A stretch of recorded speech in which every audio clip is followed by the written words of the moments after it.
একটু অন্য টাইপের ভিডিও করার চেষ্টা করছি। সেটি হলো অনেকগুলো কমেন্ট থাকে যেগুলো হয়তো আপনাদের খুবই আর্জেন্ট, কিন্তু কোনো কারণবশত সেগুলো অ্যান্সার দেওয়ার সুযোগ হয়ে ওঠে না।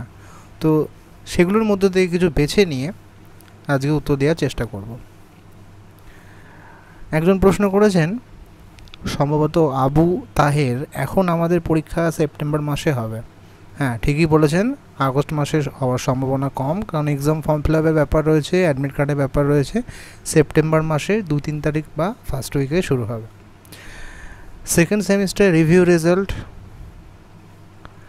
তো সেক্ষেত্রে বলে রাখি, রেজাল্ট হোক বা এক্সাম হোক, সেটা রিভিউ এবং সাপ্লিমেন্টারি দুটোর ক্ষেত্রেই বলি আমি, সাপ্লিমেন্টারি এক্সাম হোক বা রিভিউ রেজাল্ট হোক, সবটাই কিন্তু রেগুলারের সঙ্গে একটা মেনটেন করা হয়, আলাদা করে কিন্তু কিছু হয় না। তাই অবশ্যই রেগুলার সেমিস্টারের সঙ্গে একটু খেয়াল রাখবেন।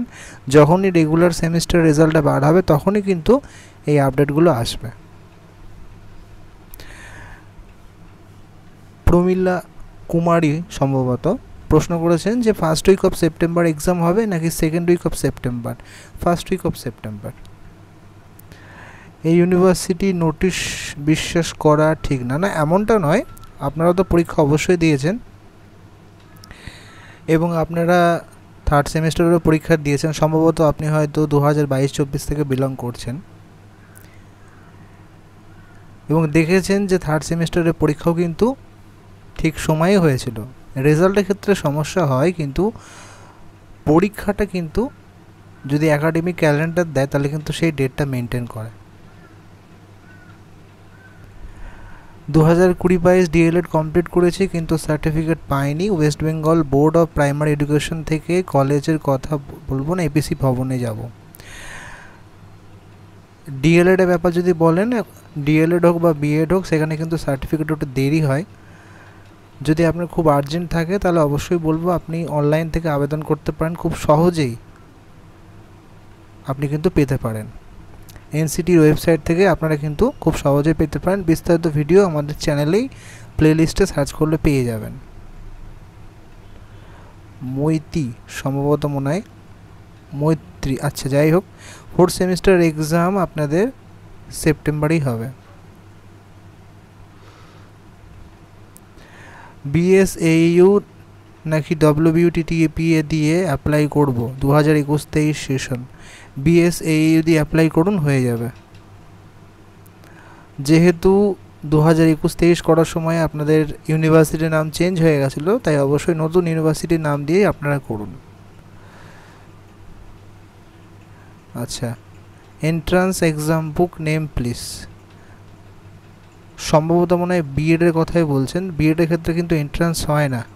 বিএড বা এমএড আপনারা উল্লেখ করেননি, উল্লেখ করলে ভালো হতো। কলেজ থেকে কতদিন মধ্যে 2021-23 ব্যাচ সার্টিফিকেট পাওয়া যাবে? সেক্ষেত্রে বলে রাখি, এখন পাবেন না, কয়েক বছর সময় লাগবে। অবশ্যই কিন্তু আপনারা অনলাইনে আবেদন করুন, অনেকবার ভিডিও বানানো রয়েছে। যদি আপনারা মনে করেন তাহলে আরও একবার বিস্তারিত আপনাদের জানিয়ে দেবো। সেকেন্ড সেমিস্টার সিলেবাস নিয়ে একটা ভিডিও অলরেডি করা রয়েছে, আপনারা অবশ্যই একটু প্লেলিস্ট চেক করুন। বিস্তারিত প্র্যাকটিক্যাল এবং সিলেবাস নিয়ে কিন্তু আলোচনা করা হয়েছে। থার্ড সেমিস্টার রেজাল্ট কবে দেবে? আচ্ছা, এই মাসে কিন্তু দেবে, পরীক্ষার কয়েকটা দিন আগেই দিয়ে দেবে। কি করে বুঝবো মাইগ্রেশন জমা হয়েছে কি না? আচ্ছা, অবশ্যই আপনারা পরীক্ষা দিয়েছেন, সেখানে দেখবেন যে আপনাদের রেজিস্ট্রেশন নাম্বারটা এসছে কিনা। যদি আসে তাহলে অবশ্যই বুঝে যাবেন আপনাদের কিন্তু মাইগ্রেশনটা জমা দেওয়া হয়েছে। সেখানে কিন্তু পেন্ডিং বলে লেখা থাকে। এবং আরও একটা ব্যাপার, রেজিস্ট্রেশন নাম্বার কিন্তু অবশ্যই পেয়ে গিয়ে থাকবেন, কার্ডের কথা বলছি না। চেষ্টা করলাম কিছু ভিডিওর উত্তর দেওয়ার। লাস্ট একটা কমেন্ট দেখে নেবো, সেখানে 2021-23 থার্ড সেমিস্টার সাপ্লিমেন্টারি রেজাল্ট কবে দেবে? 2022-24 রেগুলার সেমিস্টারের সঙ্গে কিন্তু আপনাদের রেজাল্টটা দেবে। ভিডিওটি ইনফরমেটিভ মনে হলে অবশ্যই সাবস্ক্রাইব করতে ভুলবেন না। Thank you.